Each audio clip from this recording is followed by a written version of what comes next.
ഉമ്മി ഉമ്മി ആരോടും ഈ കാര്യം പറയൂല. ഇങ്ങനെ ഒരു കാര്യം പറയട്ടെ. എന്താണ് മോളെ? പിന്നെ നീ പറയണ കാര്യങ്ങളെല്ലാം ഞാൻ റോട്ടിൽ പത്രം അടിച്ച് പറയണേണല്ലോ. പറയാൻ പറ്റുമെങ്കിൽ പറഞ്ഞാൽ മതി. സത്യം ചെയ്യും. ഫസ്റ്റ് ഫ്രണ്ട്സിനെ വിളിച്ച് പറയില്ല, സത്യം ചെയ്യും. ആ സത്യം.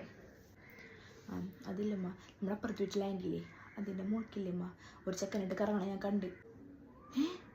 ആണോ? അവരെപ്പോഴും എൻ്റെ കുറ്റം പറഞ്ഞെടുക്കണല്ലേ. അവരെ മോള് നല്ലതായിട്ടാണ് എന്നെ കിടന്ന് കുറ്റം പറയണം. ഓ, എന്നിട്ടാണല്ലേ അവളെ എൻ്റെ മോള് കുറ്റം പറഞ്ഞുകൊണ്ടിരിക്കണം. ആരോടും വിളിച്ച് പറയാതിട്ടും ഉമ്മ അറിഞ്ഞത് മാത്രമായിട്ട് വെച്ചാൽ മതി. പ്ലീസ് അത് സത്യം ചെയ്യും.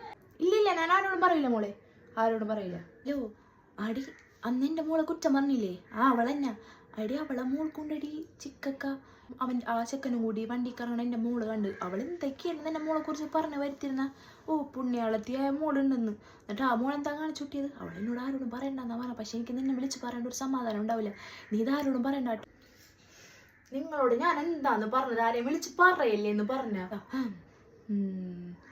പൊളിക്കോട്ടോ, എൻ്റെ മോള് വന്നിട്ടുണ്ടോ? എന്തേ? ഞാൻ ആരെ വിളിച്ചോന്നും പറഞ്ഞിട്ടില്ല. അവൾ എന്നെ വെറുതെ വിളിച്ച് വിശേഷം ചോദിച്ചപ്പോ ഞാൻ സംസാരിച്ചാണ്. അല്ലാണ്ട് ഈ കാര്യമൊന്നും ഞാൻ പറഞ്ഞിട്ടില്ല. എനിക്ക് വട്ടാണല്ലോ വല്ലവരെ കാര്യം എന്ന് പറയാൻ. പിന്നെ ഇപ്പൊ എന്തിനാണ് ഇപ്പൊ തന്നെ വിളിച്ച് പറയാൻ? ഞാൻ എല്ലാം കേട്ടതാണ് നിങ്ങൾ സംസാരിക്കണത്. പൊന്നോ, ഇനി നാട് മുഴുവനും അറിയും. ഇനി ഒന്നും പറയില്ല ഉമ്മാനോട്. മതിയ പൂതി കേട്ട് പറയൂല. ഒന്നാനെ പിടിച്ച് സബ്ജക്റ്റ് നോണ പറയണ നോച്ചി. പിന്നെ അടിക്കട്ടെ വേണേ.